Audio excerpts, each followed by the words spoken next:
हाँ हाँ, बकरी आ रही हैं। बकरी आ रही है, ठाड़ी हैं, पटोल रही है। बकरी तो आएंगी, आरती तो ना है। हाँ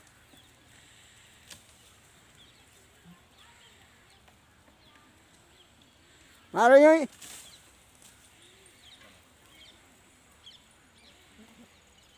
हाँ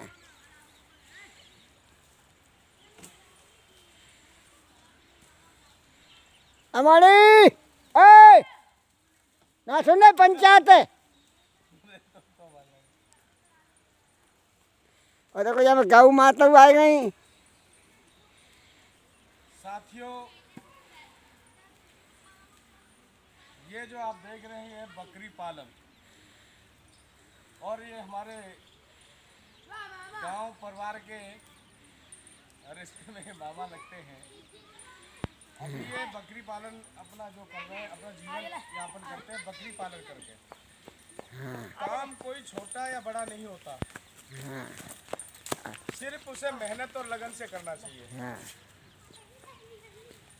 बकरी पालन से जो अपना जीवन यापन करने वाले मेरे सभी जो चरागा बकरी पालन जो करते हैं, और गाय भैंसों को ज़्यादातर अधिकतर पहले जंगलों में ही चराया करते थे, लेकिन आजकल जंगल कम होने के कगार पर, जंगल रहे नहीं। ये पशुचर भूमि है। जहाँ तक आपकी दृष्टि जारी होगी, आप देख रहे होंगे कि ये पशुचर भूमि है हमारे गांव की।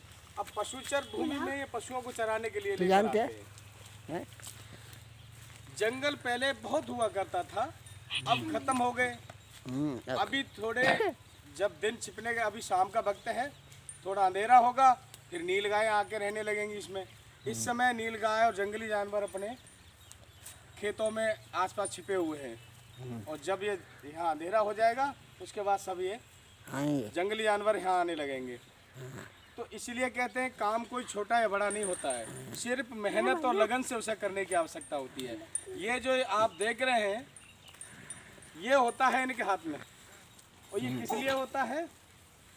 चारा के लिए। ये केवल इसमें ये लगा हुआ है, एक फांसी की तरह बंधा हुआ है। ये इनका ये हथियार कहते हैं जंगल में।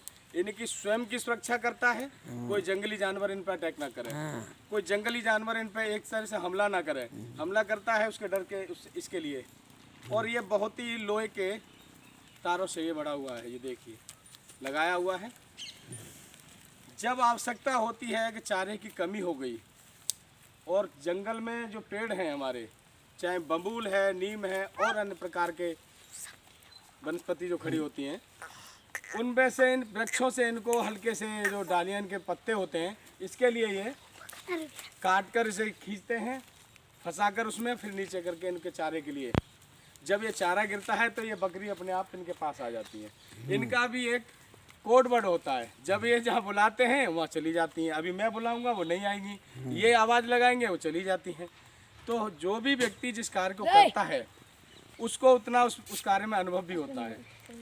लेकिन ग्रामीण क्षेत्र, जो हमारे ग्रामीण क्षेत्रों की आबादी 80% आबादी, 80 से 90% आबादी पशुपालन पर निर्भर करती है, क्योंकि ग्रामीण क्षेत्रों में रोजगार इतना नहीं होते, फैक्ट्रियाँ या कोई अन्य ऐसे संसाधन हमारे पास रोजगार का नहीं है। तो इसलिए हम सभी लोगों को भी बाहर जाना पड़ता है 100, 200, 300 किलोमीटर परिवार के पालन पोषण के लिए। मेरे जैसे बहुत सारे लोग हैं, बहुत हमारे भाई ग्रामीण क्षेत्रों से पलायन करते हैं शहर की तरफ, लेकिन शहर एक हमारी कर्म भूमि है, और जो ग्रामीण क्षेत्र है जहाँ हमारा जन्म हुआ है वो हमारी जन्मभूमि है।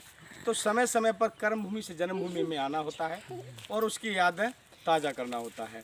तो इसीलिए मैं जब भी आता हूँ तो कोई या तो लाइव रहता हूँ थोड़ी देर के लिए, या फिर वहाँ से उसका एक छोटा सा वीडियो में ज़रूर बनाता हूँ। तो इसीलिए मैं इसके अभी मैंने कहा इनसे कि एक छोटा सा वीडियो बनाते हैं। आखिरकार आप ये सोचें ये मेरा काम नहीं है, लेकिन मुझे गर्व है। मैं भी बचपन में जब आया करता था तो इन लोगों के साथ में ही, हमारे पास भैंस भी हुआ करती थी, तो गाय भैंस चराने के लिए लोग आया करते थे। लेकिन उस समय जंगल बहुत था, यहाँ घना जंगल हुआ करता था। अब तो ये वृक्षारोपण किया, पेड़ लगाने पड़े हैं, पहले लगाने की आवश्यकता नहीं होती थी। केमिकल और दवाइयाँ आजकल ऐसी हैं कि खेतों के मेड़ों पर ही पहुँच जाते हैं, तो वहाँ से भी वृक्ष खत्म हो जाते हैं। और का तो अब देखिए ये आने लगे, बच्चे ने इधर किया, ये आने लगे। तो ऐसा है, मेरा जो कहने का मतलब यही है कि आज मैं आया, मेरी यादें तरोताज़ा हुई, और पुरानी यादें ताज़ा करने में, जहाँ आपका जन्म हुआ है वहाँ एक बार आप कभी जाते हैं तो ज़रूर आपके मन में एक अच्छा सवाल कहें या अच्छा